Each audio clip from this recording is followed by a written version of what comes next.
Кога Дејан, еве пак ќе го ставиме на страна, кога бил тој силниот Дејан, кога бил најслаб во животот свој? Па, реално, многу често сум бил слаб, сум паѓал, тоа немало поврзано со мускулите и со тоа како сум изгледал, дали на Facebook или на воживо. Рамката е едно, куклан излог, нели? Внатре може да се распаѓаш. Најверојатно, мислам дека едно од најтешките моменти, две можам се блицвака да издвојаме, кога изгубивме куќата, изгубивме цел имот, се што имавме, 2013 мислам година. Изгубивме се што имаме, па долга приказна имам зборено по подкасти.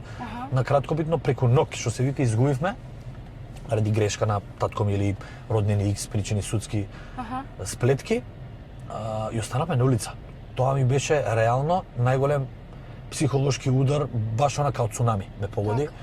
И не може да бидеш јак и имун на тие моменти, реално. Како и да си, не знам, Hulk во главата, спремен психолошки, да мислиш дека си спремен,